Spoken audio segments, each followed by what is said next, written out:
예컨대 세상에 법 없이도 살 사람은 없습니다. 요람에서 무덤까지 태어나는 그 순간 출생 신고부터 법대로 하지 않으면 탈납니다. 그런데 그 법 얼마나 알고 계시나요? 세상의 법알못들을 위한 방송 뭐라고요? 법이 필요한 순간 히어로. 진행을 맡은 저는 법 없이 살 수 없는 사람이죠. 여러분께 법을 떠먹여드리는 히어로 조정식입니다. 네, 국회에서 만드는 법만 있는 것이 아닙니다. 법 위에 있는 법이 뭐다? 바로 국민정서법. 여러분들의 법 감정을 구석구석 살피는 히어로 정상근 기자입니다. 법전 속의 말이 너무 어렵다고요? 걱정 마세요. 누구보다 법을 알기 쉽게 풀어드리는 법 해설 히어로 서혜진 변호사입니다. 글로벌 시대 아니겠습니까? 글로벌 히어로 정세미입니다. 반갑습니다. 이렇게 또 우리 넷이 함께 하게 됐고요. 네. 일단은 먼저 우리 세미 씨. 네. 저는 처음에 이제 출연자 이름 보고 사실 좀 여성분일 거라고 좀 생각을 했고 좀 이름 자체가 좀 중성적이기도 하고 세미는 원래 이집트에서도 썼던 이름인 거예요? 원래 이집트 이름이에요. 한국어를 공부하고 한국 사회에서 살기에 좀 어울려야 된다. 적합한 이름으로 바꾸는 게 어떨까 생각해서 정씨를 그냥 추가했습니다. 그래서 성은 정, 이름은 세미입니다. 그래서 정세미. 네. 정 씨를 선택하신 이유가 있나요? 정이 많아서요. 네, 오. 정 문화가 마음에 들기도 했고 이집트도 한국과 비슷한 점이 있다면 그것은 정 문화인 것 같아서 제가 정씨로 골랐습니다. 네.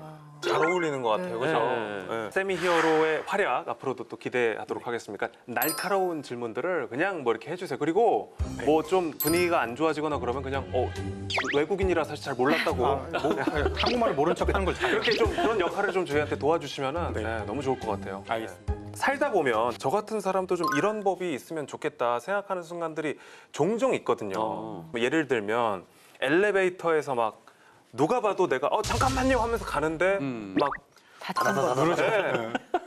우리가 다 알거든요. 알죠. 맨날 그 엘리베이터를 타기 때문에 열림을 누르는지 닫힘을 누르는지 알고 있다고요. 알죠. 네. 그런 거 좀 못하게끔 할 수 있는 법안 같은 거 있으면 좋겠다. 뭐 그런 생각들도 들고 왔는데 우리 정상근 기자님도 이렇게 생활하시다가 네. 이런 법은 좀 있었으면 좋겠다는 생각 하십니까? 법으로 아예 만들어버리자. 네. 네. 필수 육아휴직법 같은 게 있었으면 좋겠어요. 많이 좋아지긴 했습니다만 네. 그죠? 뭐 쉬는 것도 아니잖아요. 사실 일하잖아요. 그 육아 노동이죠, 그거는. 그러니까요. 네. 우리 혹시 뭐 변호사님은 좀 이런 법 생겼으면 좋겠다 생각하시죠? 저는 법이 많이 생기는 게 싫어요. 네. 법이 되게 많아요. 우리나라는 법이 한 하위 법령 포함하면 한 1,600개, 1,700개 요 정도 있다고 하거든요. 모를 때는 항상 법률을 옆에 두고 찾아봐야 되고 어떤 내용인지 알아봐야 돼요. 그래서 저는 안 생겼으면 좋겠어요. 계속 또 공부하셔야 네. 되니까. 세미 씨 혹시 이집트에 있는 법 중에 좀 우리나라 대한민국으로 좀 가져오고 싶은 법 같은 거 있으십니까? 그 외국인들을 대표해서 한국 말을 관리하는 법이 생겼으면 좋겠어요. 구체적으로. 예를 들어서 한국 인사법. 한국 사람들이 인사로 실제로 해주지 않은 말을 많이 하잖아요. 네. 밥 먹자, 밥 사줄게, 언제 한번 보자. 언제 한번 보자. 이거를 하지 말라는 법이 생겼으면 좋겠습니다. 빈말 하지 말아라. 하지 마라. 그래서. 네. 네. 좀 구체적으로 어떻게 다듬을 수 있을지 한번 밥 먹으면서 한번 얘기를 해보죠. 밥 먹을 거예요? 진짜 밥 먹을 거예요? 밥이야 뭐. 예. 네. 자, 이렇게 세상은 편리해지는데 점점 인간미는 사라지는 게 또 현실이기도 합니다. 안타까운 생각도 드는데요. 그래서 저희가 추구하는 게 좀 따뜻한 법입니다. 따뜻한 법. 정상근 히어로, 요즘 이슈가 되고 있는 법 어떤 게 있습니까? 우리나라에 문신한 분들이 1,300만에 이를 정도로 보편화돼 있는데 그런데 이 문신을 병원에서 하지 않으면 불법입니다. 네, 그거 이제 다 아시죠?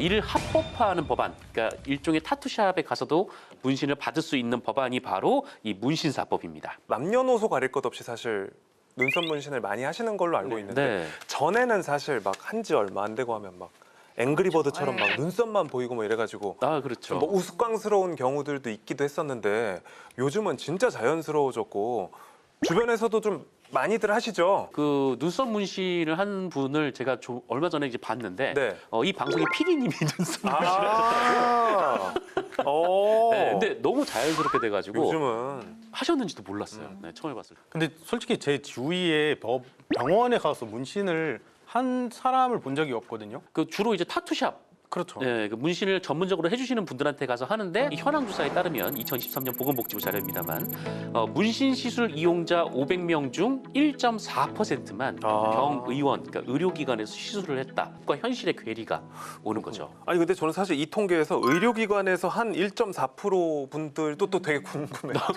아 진짜요? 네, 어. 저는 눈썹 문신 한번 하러 네. 병원에 갔었어요. 근데 그런 사람이 굉장히 드물다는 걸 가보고 알았어요. 그리고 그런 병원을 찾는 게 굉장히 어려워요. 지금 느끼시죠? 우리가 눈썹만 보고 있는 거. 네, 지금은 전혀 아닌데 한참 전에 한 10년 전에 이집트에서도 이렇게 문신, 뭐 타투 많이 하나요? 로마 제국 때부터 종교 억압이 시작되면서 이집트 정통 기독교인들이 신념을 숨기지만 정체성을 드러내고 싶어서 여기다가 이 부위에 오른쪽 손목에다가 십자가 문신을 하는 방법을 채택했어요. 근데 그 전통은 지금까지 계속 있기 때문에 거의 99%의 기독교인들은 이 문신을 하고 다니는 것을 볼 수 있어요. 종교적인 이유로 많이들. 종교적인 의유로. 그렇죠. 근데 이게 그러면은 불법이기 때문에 처벌된 사례도 있습니까, 변호사님? 네, 실제로 이게 의료법 위반이 되는 경우가 굉장히 많습니다. 왜냐하면 우리나라 의료법에는 의료인이 아닌 사람의 의료 행위를 원칙적으로 금지해 두고 있어요. 네. 그리고 형사 처벌을 하고 있거든요. 그런데 굉장히 이게 하급심마다 사례가 좀 달라요. 어떤 경우는 무죄 판결이 나온 경우도 있고 또 어떤 경우는 또 유죄 판결이 나온 경우도 있어요. 최근에 청주지방법원에서 2022년 그리고 2023년도에 부산지방법원에서는 무죄 판결이 났는데요. 네. 24년도에 진행됐던 한 사건에서는 집행유예 판결이 선고되면서 유죄 판결이 선고된 사례가 있습니다. 네, 그렇습니다. 이제 뭐 사실 법이 거창한 게 아닙니다. 부당하고 불편한 것들을 해소해 주는 게 법 아닐까. 문신사 법안 의미가 큰 만큼 히어로의 야심찬 코너 입법검증본부에서 다뤄보도록 하겠습니다. 네, 입법검증본부는 진짜 법을 만드는 히어로를 만나보는 시간인데요. 국회의원을 모시고 직접 발의한 법안에 대해 우리 생활을 어떻게 변화시키는 법안인지 여러 질문을 통해 검증해보는 시간입니다. 네, 법이 필요한 순간 히어로의 1호 국회의원은 문신사 법안을 발의하신 분이신데요. 직접 확인해 보시면 될 것 같습니다. 어서 오십시오, 의원님.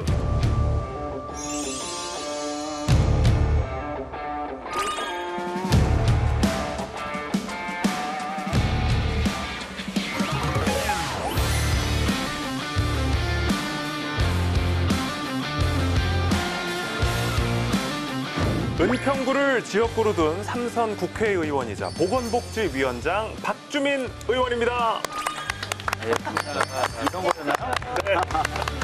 히어로의 1호 국회의원이 돼주셔서 진짜 감사하고요. 네. 안녕하시죠? 안녕한 척 하죠. 네. 가장 먼저 느껴지는 거는 네. 이미지가 진짜 많이 달라지신 것 같아요. 네. 이제 외모에도 좀 신경을 써야 된다 그래서 모발 이식 수술도 하고 네. 또 여러 가지 신경 쓰고 있습니다. 뭐 헤어스타일 얘기를 먼저 꺼내셨으니까 네. 헤어스타일 얘기를 분들은 다 하세요. 그러니까 이야기들을 많이들 하시죠. 네. 이제 국민의힘 의원님 두 분을 복도에서 마주쳤는데 야 못 알아보겠어 막 이렇게 얘기하시면서 네. 박주민이 아니라 박주민 동생 아니야? 막 이런 얘기를 하면서 지나가시는 확실히 뭐 많은 분들이 뭐 외모나 이런 부분에서는 좋아졌다 이런 평가를 해주시죠. 제 주변에도 이제 많은 탈모를 그러니까요. 갖고 계신 분들이 네. 의원님을 보면서 좀 가슴이 뛰고 있는 네. 네, 아니 그런 근데 상황인데. 실제로 보건복지위원장 되고 나서 했던 여러 가지 일 중에 하나가 이제 이게 보험 적용이 될 수 있는지를 타진하는 일이었는데요. 치료 목적이냐, 미용 목적이냐 이런 부분에 있어서 좀 갈릴 수밖에 없습니다. 당장의 재정 상태로는 미용 목적에까지 확대해서 적용하기는 좀 어렵다라고 하고 다만 이제 치료 목적으로 하는 부분에 있어서는 점차적으로 확대해 나갈 계획입니다. 의원님 좀 이미 하셔가지고 그러니까요. 좀 추진이 그러니까요. 자기만 하고 끝나냐 뭐 이런. 많은 분들의 고통을 제가 잘 알고 있기 때문에 그러니까 안 하셨다 생각하시고 네. 안 했다 생각하고 저는 사실 의원님 하면 법사위의 그 오래 위원으로 있었죠. 더 8년 정도 익숙하거든요. 있었죠. 네. 근데 이제 보건복지위로 오셨어요. 네. 이제 합의해서 뭔가 일을 처리한다든지 좀 큰 법들을 처리한 경험이 있는 사람이 필요하다. 중대재해처벌법 합의 처리를 했었고요. 공수처 네. 만들었고 검찰 개혁 법안 제가 했었고. 근데 보건복지 관련돼서 이제 큰 이슈들이 좀 있었죠. 연금 모수 개혁을 해야 되는 상황이었는데 이게 보통 큰 일이 아니었거든요. 의료 대란이 한참 진행됐던 상황이었고 그렇기 때문에 좀 네가 가서 이 두 가지 이슈에 대해서 좀 처리를 해라. 해줬으면 좋겠다라고 해서 가서 한번 도전 삼아 한번 해보겠다. 네. 이렇게 해서 제가 보건복지위원장 오게 된 겁니다. 네. 여기까지는 맛배기입니다. 지금부터가 시작입니다. 삼선으로서 어떤 효능감 있는 법안을 발의했는지 입법검증본부를 통해서 샅샅이 살펴보도록 하겠습니다. 첫 번째 법안은 조금 전 우리가 핫한 법안으로 다뤘었던 바로 그 법안입니다.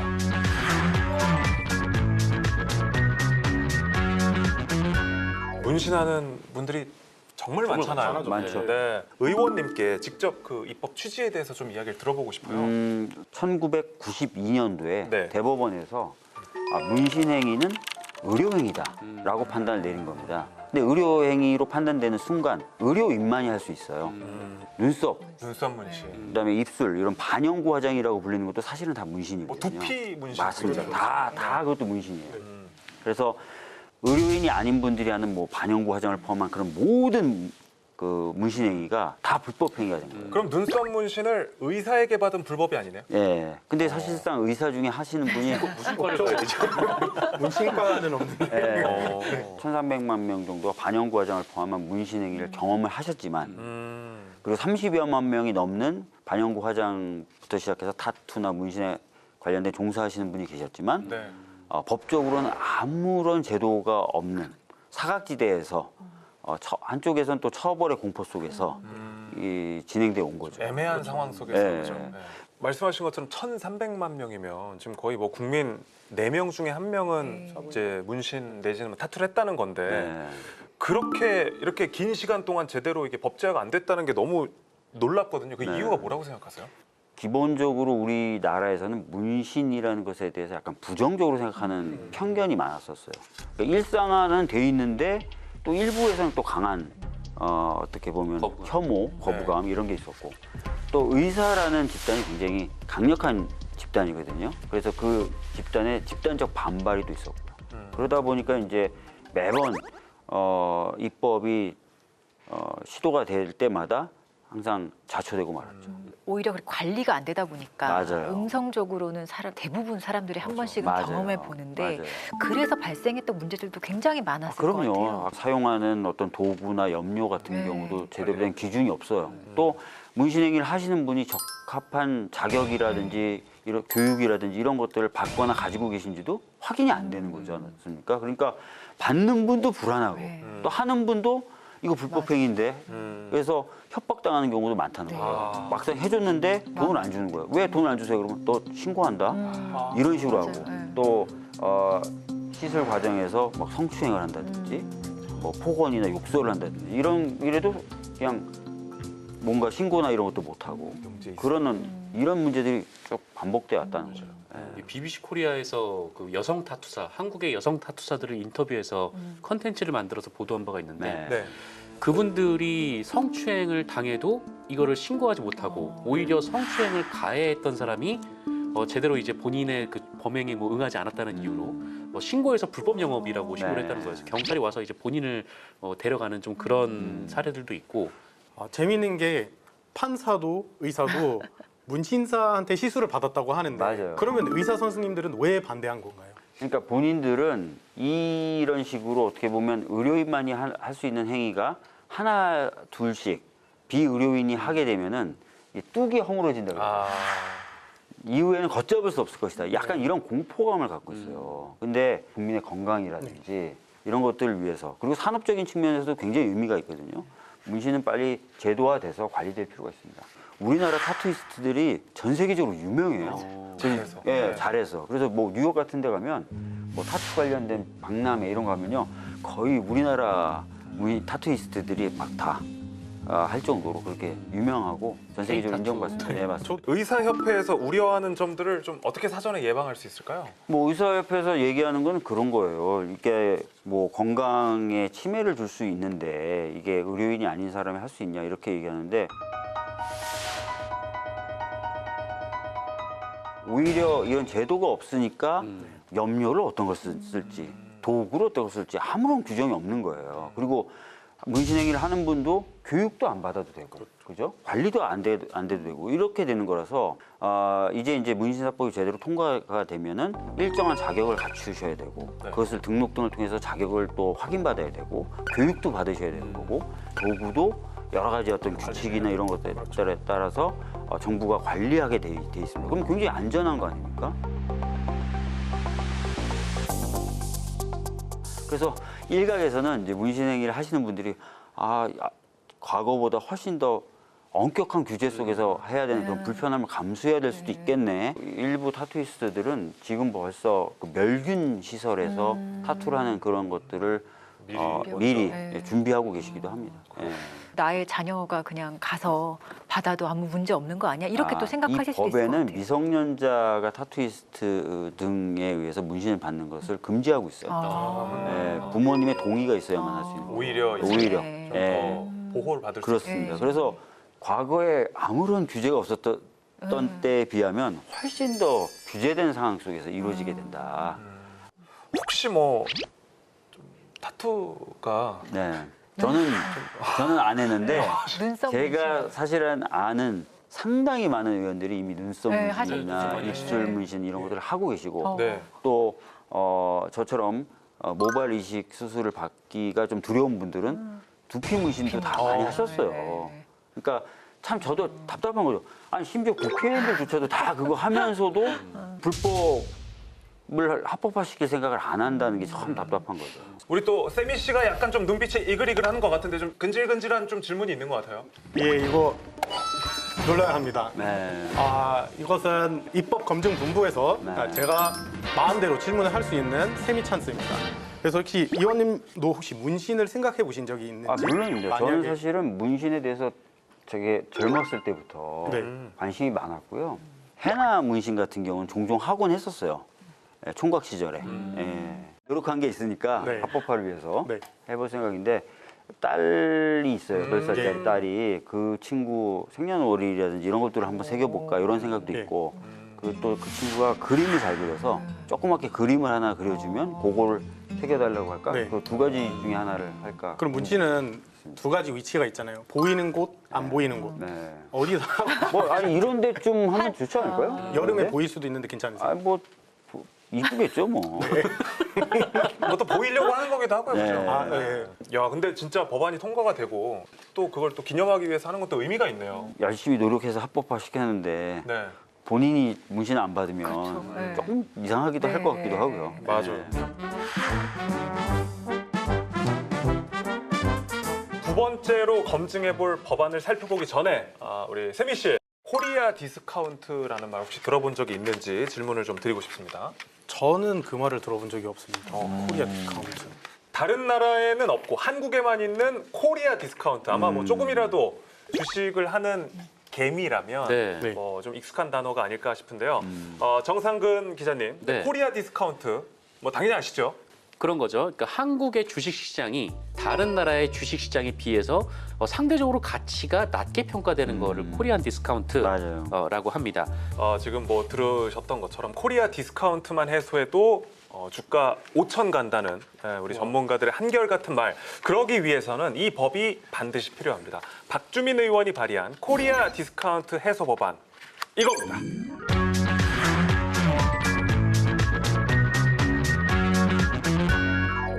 네, 올해 개미들을 울고 웃게 했던 뜨거운 감자. 당시에 이제 주식시장이 이제 뜨겁게 환호를 했었는데 네. 어떻게 좀 주식을 좀 갖고 저도 주식은 있는데 아마 뭐 한 주, 세 주 뭐 이래서 합쳐서 한 7주 정도 갖고 있는 거예요. 많이 하시지는 제가 않으시죠? 군대에 있을 때 군대를 제가 장교로 갔다 와서 네. 헌병대 소대장이었거든요. 그때 이제 월급을 받으면 주식을 조금 샀었어요. 근데 그 이후에는 뭐 제가 주식을 뭐 추가로 산다거나 이런지는 못했고 네. 지금 한 7주 정도 남아 있어요. 네. 변호사님은 좀 관심 많아 보이시는데요. 저는 미국 주식을 해요. 근데 지금 비중이 진짜- 코스피랑 코스피는 다 이제 정리를 하고. 근데 이제 이런 좀 법안들이 이제 통과되고 네. 이런 걸 보면 주변에서 사실 많이 다시 돌아오는 경우를 전 많이 봤어요. 어떻게 환전합니까? 생각해 보겠습니다. 네. 그동안 이 코리아 디스카운트의 주요 원인 중에 하나로 일반 주주의 권리가 너무 약하다는 게 좀 리스크다. 그렇죠?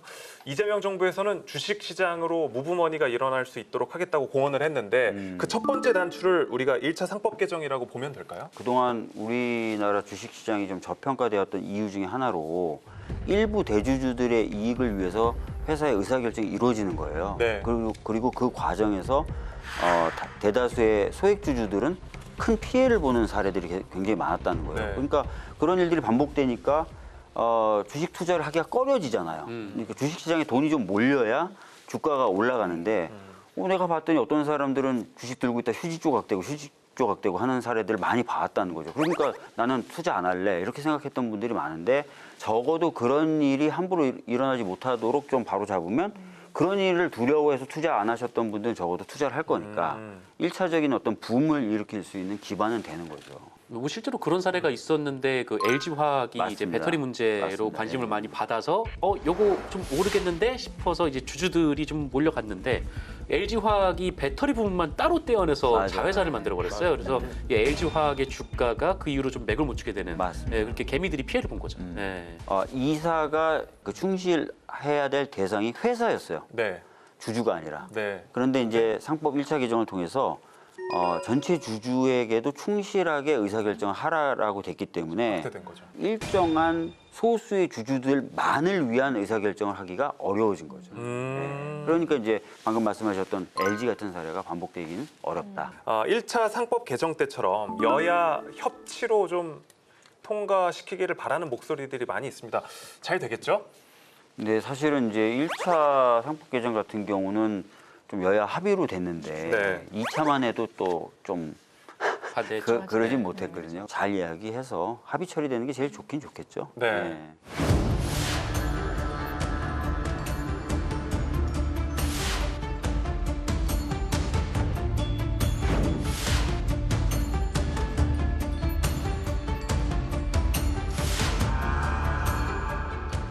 코스피 5천 얘기를 많이 하잖아요. 네. 근데 많은 전문가들도 이제 코스피 같은 경우에 이제 상승 여력이 많이 남아 있는 시장이다는 얘기를 하는데 네. 갈 수 있습니까? 5천 갈 수 있을까요, 우리 좀? 그러니까 지금 얼마 전에 한 번 잠깐 해프닝이라 그래야 될까요? 논쟁이라 그래야 될까요? 그게 국회에서 좀 벌어진 적이 있는데 그 PBR이라는 논쟁이 있었잖아요. 그러니까 보통의 회사를 예를 든다면 어떤 회사에 어떤 자산이 있고 이 회사에 시가총액이 있는 건데 회사가 좀 활기차고 또 뭔가 이 회사가 앞으로 잘 될 것 같으면 자산 규모보다 보통 주식의 시가총액이 조금 더 높거나 네. 진짜 좋은 회사들은 이게 수십 배 되기도 하거든요. 근데 미국의 이제 대표적인 기업들은 막 7배, 8배, 심지어 막 50배, 60배 이렇게 하기도 해요. 근데 우리나라 기업도 괜찮은 기업들이 많단 말이에요. 그런데 이 PBR이 1이거나 1이 안 되는 경우가 되게 많아요. 그거는 괜찮은 회사인데도 그렇게 못한다는 건 투자의 대상으로 보기에는 이 회사가 굉장히 잘 될 거라고 믿으면서도 투자하기가 꺼려졌던 요인들이 있었던 건데 그 꺼려졌던 요인들을 하나씩 제거해 주는 작업을 하는 거거든요. 그러면 이제 당연히 주가는 부양이 되는 거고 그것을 통해서 주가가 상당히 오를 여력이 있다라고 보는 게 전문가들의 판단이기 때문에 좀 믿고 보셔도 좋지 않을까 싶습니다. 네. 좀 좋은 회사를 잘 선택해서. 네. 네. 들도 많고. 끝나고 의원님의 7주가 뭔지 한번 종목을 한다고 하시니까. 네, 뭐 진짜 갑니까? 정치인에게 이제 그런 질문을 하시면은 네. 저는 간다고 말을 하는 동시에 네. 가도록 만들겠다 이런 말씀을 드리겠습니다. 예. 자, 마지막으로 검증해 볼 박주민 의원의 법안. 조금은 무시무시한 법안입니다. 바로 이겁니다.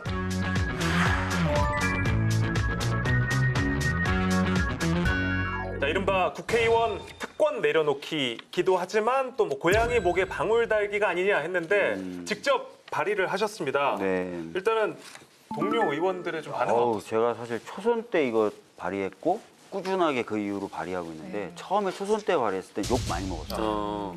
너 혼자 튀려 그러냐 라든지 아니면 이거 굉장히 파퓰리즘적인 법안이다 이런 비판까지 받았었는데 이게 제 초선 말미부터는 조금 본격적으로 고민이 되더라고요. 문재인 정부의 헌법 개정안에도 이 내용이 들어가 있습니다. 점차 우리 당에서는 적어도 이런 건 해야 된다라는 입장으로 많이 분위기가 바뀌었어요. 예. 구체적으로 어떤 경우에 국회의원을 소환할 수 있는지 좀 자세히 알고 싶어서요. 그러니까 뭐 요건은 국회의원이 어떤 법률 위반이라든지 헌법 위반 이런 사항이 있고 그다음에 국민들의 일정수 이상이 그런 사유가 있기 때문에 소환돼야 된다라고 주장해야 되는 거고요.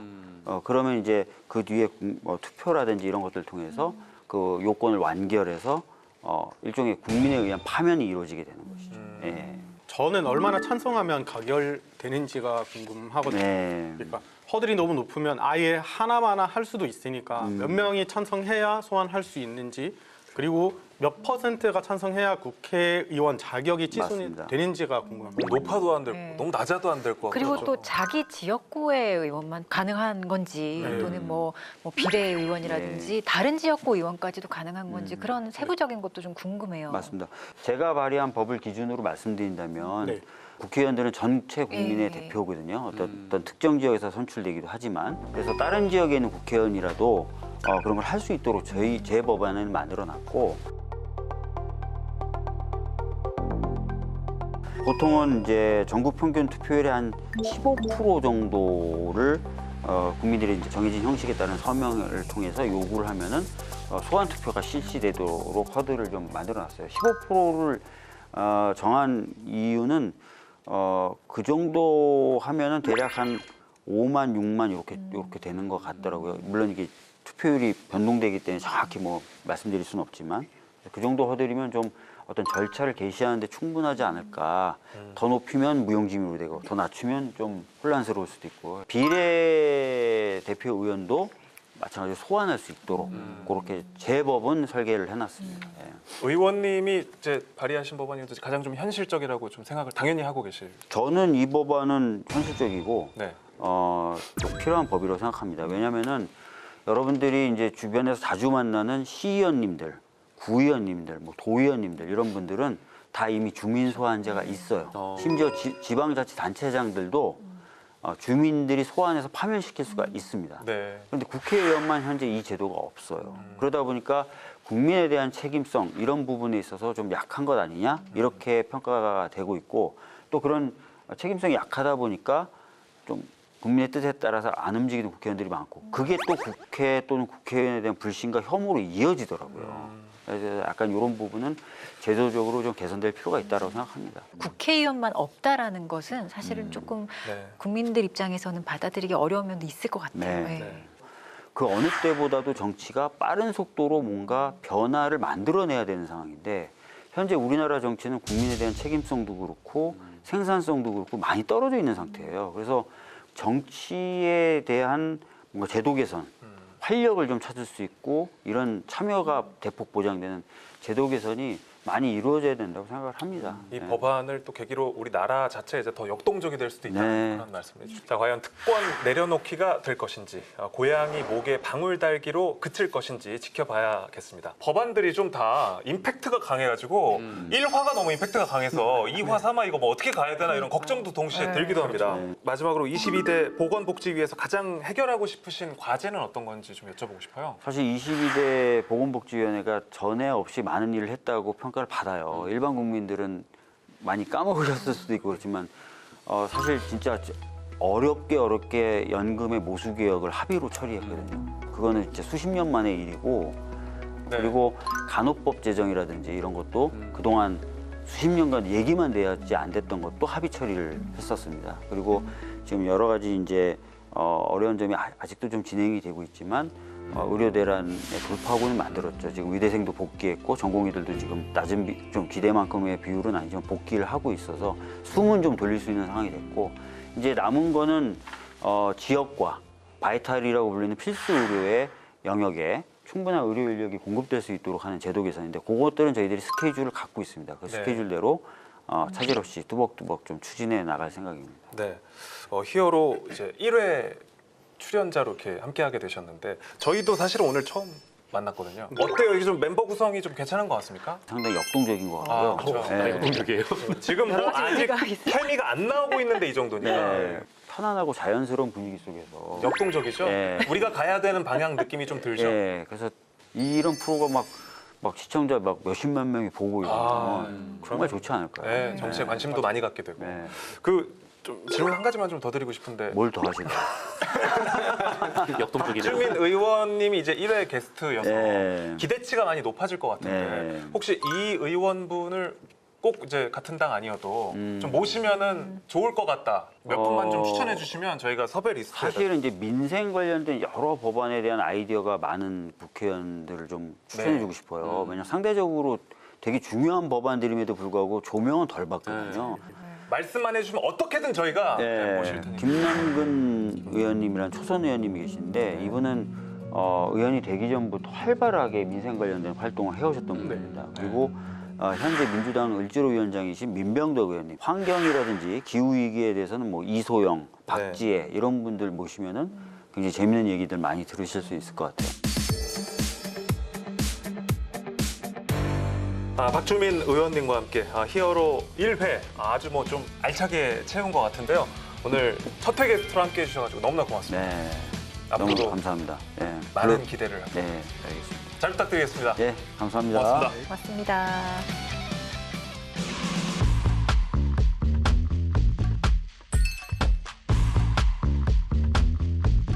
옆집 강아지 개똥이가 우리 집 앞에 맨날 배변을 봐요. 내지는 윗집 길동이 아저씨 발망치 소리에 오늘도 아침을 맞이합니다. 내지는 저희 집 주차장에 웬 모르는 고추가 말려지고 있는데 이거를 어떡하죠? 단순 매너 문제로 넘기기엔 신경질이 나고 법대로 따져서 묻기엔 좀 애매한 순간 이제는 이렇게 외쳐보시면 될 것 같습니다. 도와줘요! 히어로! 아무래도 좀 첫 회라서 좀 힘을 주고 있습니다. 네. 목소리 크다. 그 조금 뭐 부담스러우시겠지만 우리 첫 회니까 좀 파이팅 있게 네네. 히어로 좀 시원하게 좀 해주세요. 네, 다시 할까요? 네. 단순 매너 문제로 넘기기엔 신경질 나고 법대로 따져 묻기엔 좀 애매한 순간 이제는 이때 이렇게 외쳐보십시오. 도와줘요! 히어로! 합법대 위법, 생활 속의 알쏭달쏭한 현장 제대로 법하게 풀어드리도록 하겠습니다. 어디서? 히어로의 사건 수첩에서. 네, 앞으로 이 시간 AI가 보여준 현장에서 법대로 좀 답을 찾아가 보는 코너인데요. 세미 씨, 좀 네. 재밌을 것 같지 않습니까? AI는 당연히 재밌죠. 네. 어떤 얘기가 나올지 기대되네요. 이제 법 얘기도 AI로 우리 제작진분들이 많이 편해졌겠습니다. 네. 빼놓을 수가 없습니다. 그래도 AI가 이렇게 보여주는 거 보면서 약간 법률적인 쟁점을 찝는 재미가 있을 것 같아요. AI 그림 하나를 준비해 왔습니다. 그림을 보시고 법적으로 어떤 문제가 있을지 한번 이렇게 추측을 해보시면 되겠는데요. 아마 오늘 이거로부터 자유로운 사람 저는 일단 대한민국에는 아마 거의 없지 않을까 그렇게 생각이 듭니다. 우리가 무심코 한 이 행동이 법적 문제가 될 수 있는데요. 자, 여기서 오늘의 사건 수첩 공개합니다.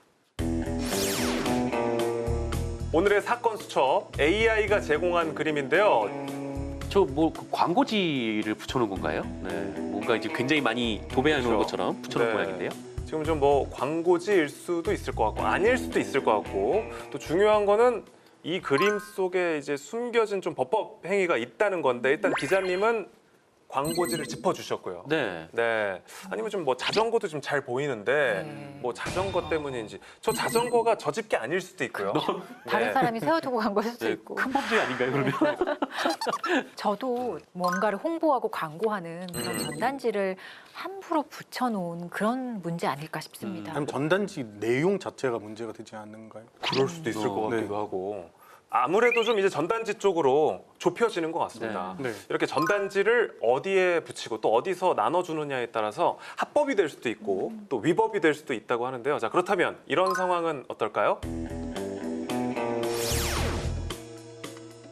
자, 이번에는 전단지 때문에 생긴 실제 법적인 분쟁 사례를 AI가 묘사한 장면입니다. 보이는 장소는 왼쪽이 엘리베이터, 오른쪽이 여성의 집입니다. 근데 지금 그림 속에 여성이 뭔가를 전단지와 관련해서 뭘 하고 있어요. 그죠?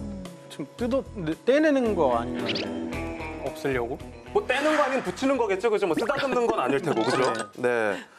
그 전단지 형태를 보니까 이 네. 뭔가 아파트마다 붙어 있는 뭐 공지문 같은, 공지사. 예, 좀 그런 느낌도 나고요. 좀 네. 공지문을 떼고 있는 건가 싶기도 하고요. 기자님 말씀이 맞는데 조금 더 자세히 말씀을 드리자면 정식 공지문은 아니고요. 아파트에 입주민이 붙인 비공식 안내문인데요. 그러니까 정식 허가를 받지 않은 전단지 거죠. 네. 그렇다면 이 허가받지 않은 비공식 안내문을 떼는 행위. 합법일까요? 위법일까요? 여기서 오늘의 진짜 주제 공개합니다. 전단지가 재물이었어? 재물 손괴죄인데요. 저는 이제 또 그 AI 사례 속의 여성이 전단지를 한번 잘못 뗐다가 재물 손괴죄를 가리는 송사에 엮이게 된 사건이었습니다. 네. 재물 손괴요? 네. 전단지를 떼서 그러니까요. 오. 네, 제가 좀 요약을 좀 해드리자면요. 네. 1년 전에 있었던 일인데요. 아까 그 그림에서 보셨던 여성은 중학교 3학년 학생입니다. 네, 청소년인데 귀가를 하다가 이 거주하던 아파트 승강기에 그런 전단지가 붙어 있던 거예요. 네, 그래서 거울을 보면서 이제 매무새도 다듬고 하다가 이제 전단지를 보고 이게 전단지가 이제 거울 보는 걸 좀 방해하니까 전단지를 뗀 거죠. 근데 이 일로 경찰 조사를 받게 됩니다. 경찰 조사까지요? 네. 오. 그리고 여기서 끝이 아니라 재물손괴죄로 검찰에 송치됐다는 그 이야기를 수사 결과 통보서를 통해서 받게 야. 되는 거죠. 어. 네. 근데 여기서 잠깐. 여기서 잠깐. 원래 수사는 경찰에서 하는 거 아닌가요? 네. 검찰이 송치됐다는 게 무슨 뜻이죠? 네, 또, 예. 경찰이 일단 모든 대부분의 사건을 일단 먼저 수사를 합니다. 그리고 네. 나서 혐의가 없다라고 판단이 되면 불송치라 그래서 검찰로 사건을 넘기지 않는 결정을 하는데요. 네. 만약에 이건 혐의가 있네라고 판단이 된다면 사건을 검찰로 넘겨요. 그것을 송치 결정이라고 하는데 지금 이 사건은 재물손괴 혐의가 있네라고 경찰이 판단해서 사건을 검찰로 넘긴 겁니다. 그래서 그것을 받고 당연히 저 여자 중학생과 가족들은 놀랄 수밖에 없었을 것 같아요. 진짜 사실 뭐 우리도 충분히 할 수 있는 네. 그런 행동이잖아요. 그렇죠. 근데 네. 이게 사건이 굉장히 여러 가지 면이 중첩돼 있네요. 경찰이 그거를 범죄로 판단을 네. 했다는 뜻이잖아요. 그런데 저게 더 문제가 되는 거는 애초에 저기 붙어 있는 전단지가 관리사무소나 이런 거에 동의를 받지 않고 부착한 그러니까 전단지였던 거울에다가. 거예요. 그래서 당연히 주민 입장에서는 뭐 이게 허가 도장도 없고 또 자기 거울 보는데 거슬리기도 하고 또 엘리베이터도 어떻게 그쵸. 보면 나의 주민들의 어떤 권리가 있는 공용 공간이잖아요. 공간이니까. 예. 그래서 저렇게 떼버린 행위가 이게 범죄다라고 한다면 사실 굉장히 이거는 감정상 받아들이기 어려운 상황이 되는 것 같아요. 근데 애초부터 붙이는 것 자체도 좀 문제가 문제가 있는 아닌가요? 거죠. 그러니까요. 이게 경찰에서는 거울에 붙은 전단지를 뗀 학생의 행동을 재물손괴로 본 겁니다. 서 변호사님, 재물손괴 우리가 뭐 대충 유추는 할 수 있는데 네. 재물손괴가 정확히 뭡니까? 그러니까 형법 366조에 규정되어 있는 범죄인데요. 네. 타인의 재물이나 문서, 뭐 예를 들어 뭐 전자기록 이런 거 있죠. 이런 것들을 송괴라는 말이 좀 어려울 수 있는데 한마디로 망가뜨리는 거예요. 송괴하거나 또 아니면 숨기거나 또 하나가 더 있는데 기타 방법으로 그 물건의 효용을 해하게 했을 때 처벌되는 행위입니다. 뭐 위에 낙서를 했거나 그렇죠. 뭐 찍거나 이런 네. 것들 다 포함이 되겠네요. 예를 들어 뭐 다른 사람의 담벼락에다가 낙서했다거나 이런 것들도 송괴죄가 될 수 있어요. 야, 이제 방송국에서 이제 DJ들 뭐 이렇게 사진 막 이렇게 여기저기 뭐 붙어 있고 이런데 박명수 씨가 아, 예. 항상 지나다니면서 거기다 수염 그리고 콧물 그리고 하는데 이것도 사실 이제 그 방송국 입장에서는 네. 소송 걸 수 있는 거네요. 그렇죠. 왜냐하면 방송국이 붙여놓은 사진이잖아요. 네. 사진에 수염이 그려진 사람도 기분 나쁠 수 있지만 사실 이거를 조금 더 아주 엄격하게 법률적인 쟁점으로 본다면 방송국 소유의 어떤 사진에 대해서 낙서를 한 거기 때문에 재물손괴가 될 가능성은 있습니다. 무서운. 예. 구속영장을 신청해. 그렇게 되진 않아요. 우리는 뭐 예. 그렇게까지 생각 안 네, 했었는데 네, 네. 그죠? 일단은 뭐 경찰에서는 재물손괴다 이렇게 생각을 해서 검찰로 아까 말씀하신 네. 것처럼 넘긴 거고, 근데 검찰에서는 무혐의다. 네. 이렇게 생각을 해서 경찰에 다시 보완 수사를 요청했고 결국은 이 거울에서 전단지를 뗀 여학생이 최종적으로 무혐의 처분을 받았습니다. 이건 뭐 제 개인적으로는 뭐 당연한 네. 결과라고 생각이 네. 들고 네. 좀 다행이라는 생각도 네. 드는데요. 전단지를 뗐다가 본인의 전과 기록이 남는다라는 게 그러니까. 이게 있을 수 있는 일인가 또 싶은데. 중학교 3학년인데. 그러니까요. 그러니까요. 근데 지금까지 왜 또 이런 경찰이 애초에 왜 재물손괴죄라고 봤냐면 아니 그러면 불법적인 전단물 내가 그냥 떼도 되는 거 아니야? 네. 라고 생각했지만 저기에 불법적인 전단물이 붙여 있는 순간 저 순간은 또 공동주택관리법이라고 해서 저거는 아무런 또 그 관리 주체 동의 없이 뗄 수가 없는 거예요. 그 철거를 아무나 할 수 있다라 이런 규정이 또 없다는 거예요. 그 아파트 관리사무소에 허락을 네, 한 다음에 그러니까 떼야 되는 너무 거예요? 좀 뭔가 처음부터 잘못된 거죠. 애초에 그렇죠. 허가도 없이 붙인 행위. 그리고 그거를 뗀 거 자체부터 이제 문제를 삼는다면 사실은 저거를 허가 없이 붙인 사람도 문제거든요. 그러니까요. 근데 이게 모든 게 사실 뒤죽박죽되고 상당히 어떤 형법의 어떤 법 기술적인 것만 갖다 놓고 봤기 때문에 어떤 전반적인 전체의 맥락이라든지 또는 저 어린 여학생이 왜 저거를 뗐는지 이런 걸 전혀 고려하지 않고 그냥 기계적으로 법률을 적용한 그런 사례라고 저는 봐요. 그런데 실제로 이 재물손괴로 인해서 처벌을 받은 경우도 있나요? 근데 2017년도에 있었던 일인데요. 실제로 저런 식으로 이제 전단지를 뗀 거예요. 근데 벌금 30만 원 정도로 재물손괴죄가 인정이 된 거죠. 아니 근데 같은 사안인데도 뭐 어떤 사건은 이제 무혐의고 네. 또 어떤 사건은 이렇게 또 벌금이 내려지고 네, 그러니까 이게 좀 사안마다 해석하는 게 좀 다를 수도 있는데요.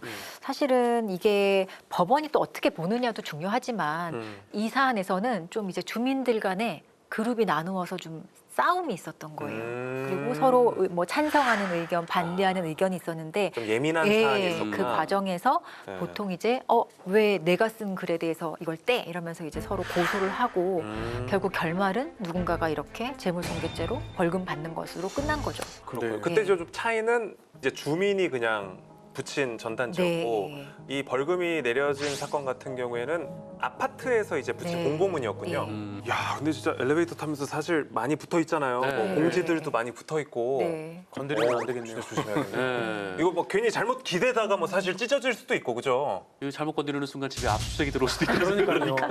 야, 이게 뭐 어떻게 될지 모르는 거죠. 맞아. 네. 안전한 선에서 대처를 할 수밖에 없는 것 같아요. 일단 내 손이 되면 안 되니까. 우리에겐 히어로 사건 부록이 있습니다. 그냥 이거 하나만 외우시면 됩니다. 우리 좀 정확하게 우리가 어떻게 조심해야 되는지 서 변호사님 어떻게 외울까요? 잠깐만요. 첫 번째 레슨? 1번 봐야 되죠? 네. 이거 안무를 하시면서 되지, 나는? 윤호윤호처럼 하셔야 돼요. 네, 첫 번째 레슨. 남의 물건 손대지 않기. 두 번째 레슨. 물건 던지지 말기. 그리고 세 번째 레슨. 화나도 싸움은 말로만 하기. 근데 어떻게 보면 참 당연한 얘기이기도 하고, 그렇죠? 근데 또 어떻게 생각하면 또 되게 너무 정없다라는 생각이 또 좀 들기도 네. 하고 남의 물건 손을 대게 될 때도 있는데 그렇죠, 사실. 그렇죠. 예. 방심하지 말라는 뜻인 것 같아요. 그러니까 이거 좀 해도 자세하게 설명을 좀 들어볼 수 그러니까 있을까요? 손을 대더라도 네. 어떤 정당한 이유가 있으면 괜찮아요. 제가 지금 우리 MC님 뭐 이렇게 시계가 예뻐서 이렇게 만졌어요. 네. 그러면 뭐 어떻게 하실 거예요? 고소해야죠. 신고할 거예요.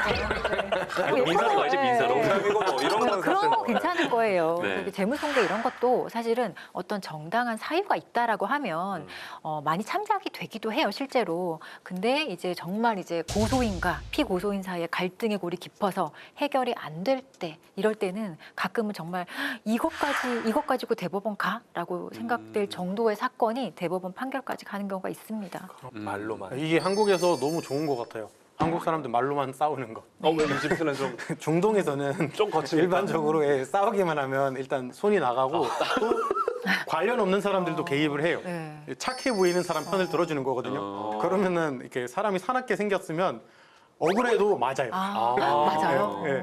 그래서 제가 아까 경찰이 오기 전에 시작하고 끝나는 거예요. 제가 아까 체크를 해봤더니 세미 씨가 저보다 동생이더라고요. 네. 그렇지만 저 절대 싸우지 않을 거예요, 세미 씨랑. 예, 저는 한국에 있으니까. 근데 사실 다툼을 말로만 해야 되는 이유는 그렇죠. 폭행이라고 이렇게 되게 막 사람들이 막 맞아서 멍들고 이런 것만 생각하는데 네. 그게 아니에요. 제가 여기서 그냥 뭐 침을 뱉었다 이런데 뭐 다치는 건 없잖아요. 그래도 폭행이 될 수도 있는 거고 단순히 이렇게 신체적인 접촉만 어떤 고의를 가지고 해도 유형력 행사가 있으면 폭행으로 보기 이렇게 때문에 뭐 밀치기만 해도 네 이건 완전히 폭행인 거예요. 뭐 그래서 우리 살아가는 공간 중에서 CCTV가 없는 공간이 네. 거의 없잖아요. 네. 다 녹화가 되고 또 요즘엔 너무 이제 증거를 활용할 것들이 많다 보니 가급적이면 싸움은 말로만 할 것을 네. 권장드립니다. 네. 이게 싸움이 진짜 아무것도 아닌 걸로 해가지고 이렇게 막 네. 커지는 경우도 있잖아요. 네. 막 예를 들면 도로 위에서 시비가 붙어가지고 네. 내려가지고 뭐 주먹 다짐은 안 해도 네. 에이 뭐 똥차 타고 다니면서 뭐 발로 뭐 타이어 찬다든지 찬다거나. 예. 그런 것도 이제 충분히 그죠? 네. 그러니까 재물 손괴가 걱정이 되면 사실은 방법은 간단해요. 그러니까 타인의 물건을 내가 상관이 없으면 일단 만지지 말아야 되고요. 네. 그리고 고의를 가지고 뭔가 망가뜨리는 거 이런 행위를 절대 해서는 안 되고 또 낙서하는 건 괜찮다라고 생각하시는데 네. 낙서를 함으로써 이제 그 물건을 다시 사용 못하게 되는 경우가 있잖아요. 그렇죠. 런 경우도 재무손괴죄가 될 수 있기 때문에 조심하셔야 됩니다. 싸우지 맙시다. 네, 아니, 싸우면 안 되죠. 네. 자, 결국은 손 떼라. 그리고 뭐 던지거나 뭐 망가뜨리지 말아라. 그리고 말로 해라. 네, 3원칙이었습니다. 이거는 좀 잘 기억을 해야 될 것 같고요. 자, 히어로의 사건 수첩에 또 단어장이 빠지면 섭섭하지 않습니까? 그래서 매주 이 시간 단어장 정리로 마무리를 해보려고 하는데요. 자, 오늘은 글로벌 감정을 담아서 정세미 히어로가 말씀해 주시기 바라겠습니다. 자나 깨나 전단지 조심. 저는 여기에 좀 더해서 전단지는 죄물. 와, 전단지가 재물이 이렇게 아니고 무서운 걸 여기서 처음 알았네요. 죄가 네. 될 수도 있는 물건이니까. 네. 자, 오늘 전단지 한 장이 불러온 생활 속 알쏭달쏭한 현장 함께 들여다봤습니다. 뭐 첫 시간이었고 저는 좀 정신없이 지나간 것 같은데 우리 기자님 어떠셨습니까? 뭐 다양한 법에 대한 얘기를 들을 수 있어서 좋았고 또 알쏭달쏭 헷갈리는 것들이 좀 많았는데 좀 앞으로 이런 좀 히어로를 통해서 좀 네. 정리가 될 수 있었으면 좋겠다. 뭐 이런 생각도 듭니다. 네. 저도 이 첫 회라서 좀 말이 잘 안 나온 것 같은데 음. 다음 회부터는 조금 더 법률을 쉽게 설명할 수 있도록 아유, 더 한번 충분히 노력해보겠습니다. 쉬었어요. 충분히 쉬웠어요. 네. 이해가 쏙쏙 됐어요. 감사합니다. 저는 정말 재밌었고 한국 법에 대해서 조금 더 구체적으로 알아가는 그런 한 단계가 된 것 같고 네. 앞으로 제가 이제 이집트뿐만 아니라 중동의 법과 한국 법을 대조하는 그런 사례를 제가 최선을 다해서 많이 가져오도록 하겠습니다. 세미 씨가 해주는 이집트 얘기 너무 재밌는 것 같아요. 네, 아, 재밌습니다. 감사합니다. 다음 주도 기대가 많이 됩니다. 네.